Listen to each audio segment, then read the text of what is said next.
It is widely known that the Star Wars sequel trilogy, that is, Episodes 7, 8, and 9, are generally flawed pieces of work, although they do contain nuggets of gold. If you asked most Star Wars fans if they liked how Luke Skywalker was portrayed in the sequels, you would mostly hear that they were disappointed, or even that they hated it. Today I'm going to walk through an edit of a particular scene from The Last Jedi to show you how some simple tweaks could have made a substantially better film, at least in my opinion.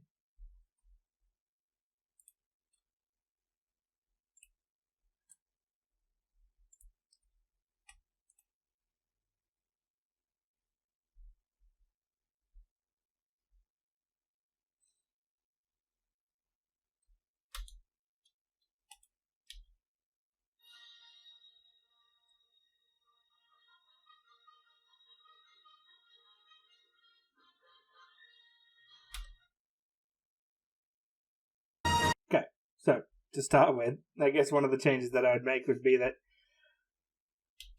I wouldn't call it. Oh, that didn't work. Why are you doing that?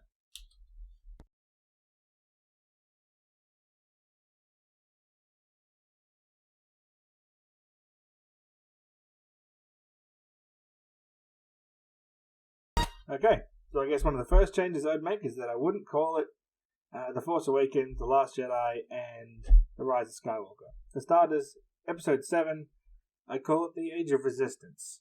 Why? Mostly because it focuses on them. I give you an opening crawl here that I wrote, though I'm no wordsmith. Let's have a look at it.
Okay, so as you might have seen from that, I wanted to set up a few things. Namely, I wanted to take it so that we set up Kylo Ren as a flawed, evil individual from the beginning, and I wanted Luke Skywalker to have more of a presence in the 7th film rather than the relegation to the 30 seconds at the end.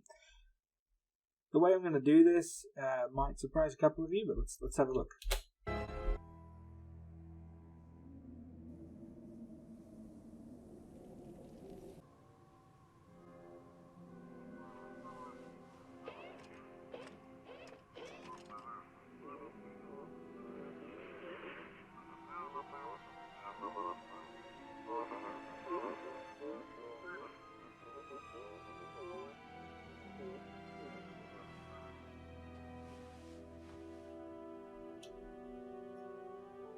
Luke.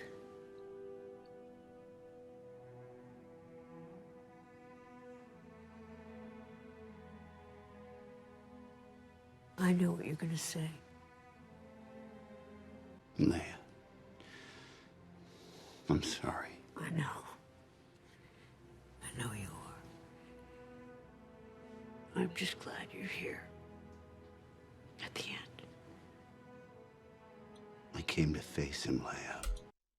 So I don't know if you noticed, but what I took out of that was basically all the silly comedy stuff. It took away from the gravity of the scene, and like no one here is supposed to know that Luke's a force projection, and that this doesn't really have the significance that they think it does. So I wanted it to have weight. I wanted Leia to be shocked by what Luke's about to say to her, rather than having a conversation about her hair to start with. And I can't save him. I held out hope for so long, but I know my son's gone. No one's ever really gone.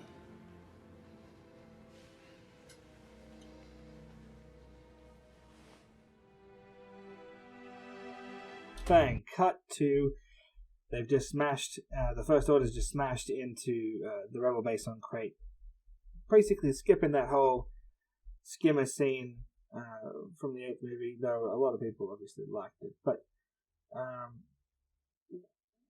what I can say is this portrays Kylo Ren in a more well-rounded, villainous way than I guess actually what it does is it provides Kylo Ren a leadership capacity and doesn't undermine General Hux and doesn't make Hux into some comic relief. Let's have a look. General Hux, advance. No quarter. No prisoners.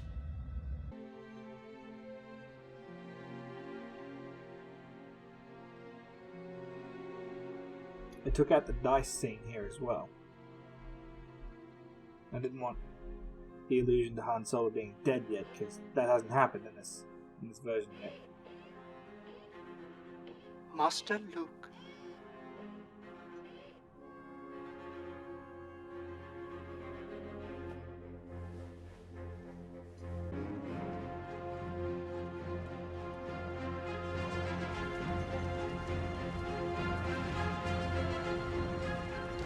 The key here in this next scene. Stop!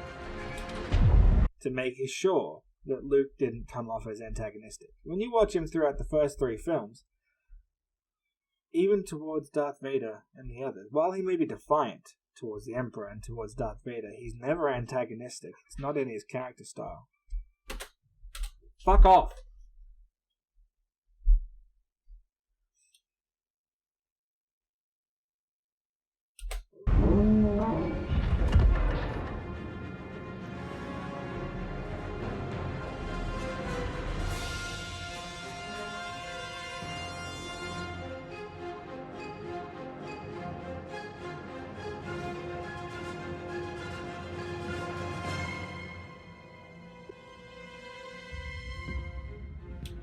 That's one of those sequences where they get into a bit of an argument that I wanted to take away. He's going to let Kylo do his thing, but he's only going to rein him in to the point which he has to. And I didn't want the scene where he throws him all about the cabin either, because I felt that undermined Hux much more than it needs to. Let's keep going. Every gun we have to fire on that man.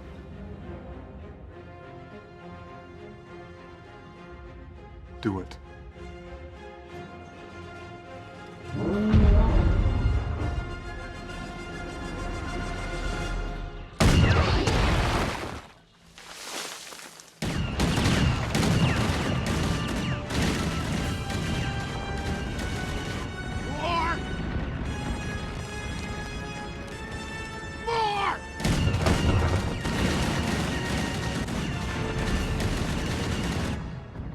That's enough. That's enough!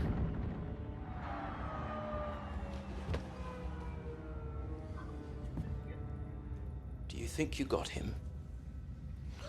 Now, if we're ready to get moving, And we here's can what I'm talking finish about. this. In the original Sir? edit of this film, Luke's antagonistic here when he brushes off his shoulder to say as if that hurt me. It's not what he's about. I think this suits him better.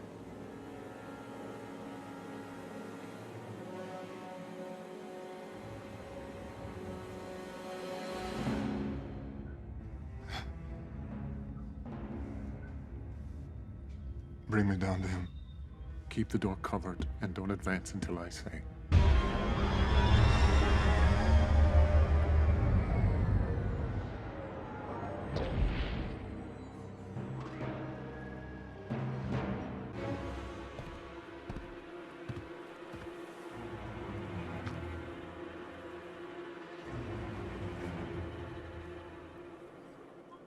Did you come back to say you forgive me? To save my soul? No.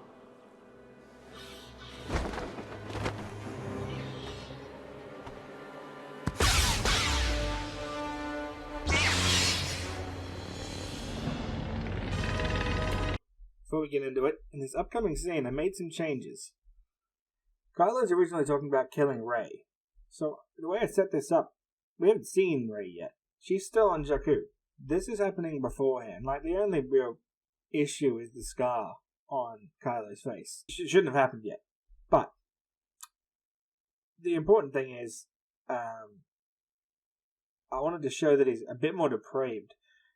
That he's talking about Leia, about killing her, ending this rebellion where it is.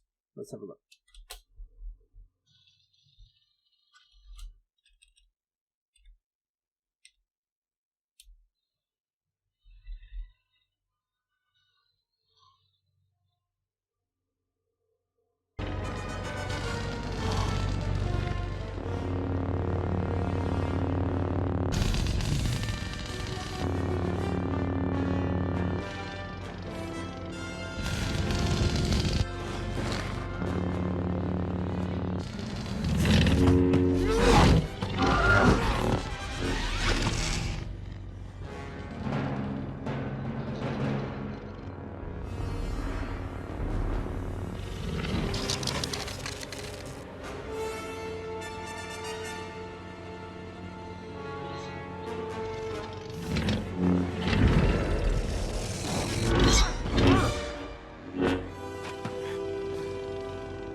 I failed you, Ben.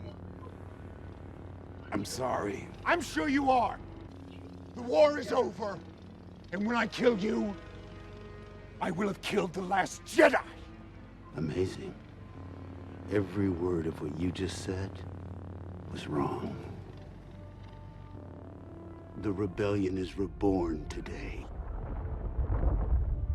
And I will not be the last Jedi. I'll destroy her, and you, and all of it.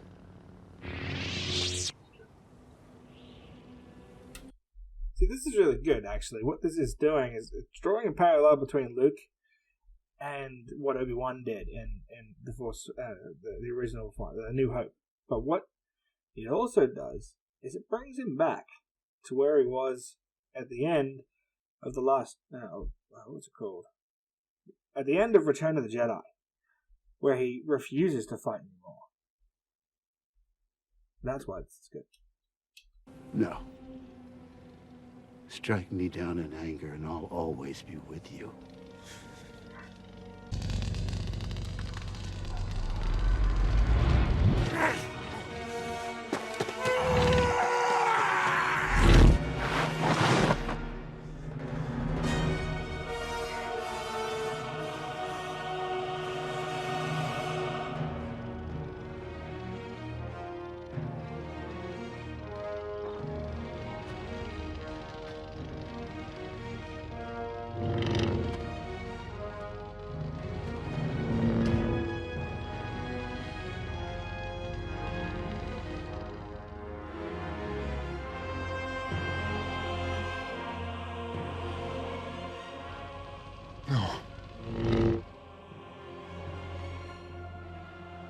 See you around, kid.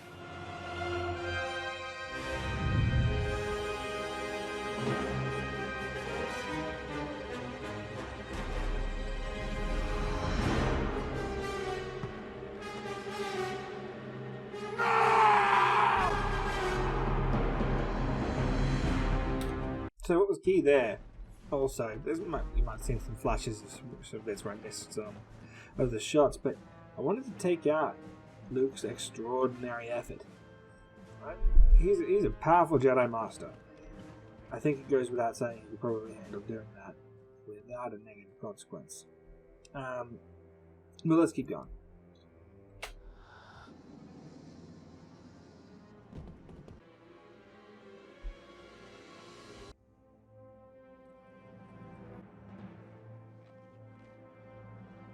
Alright.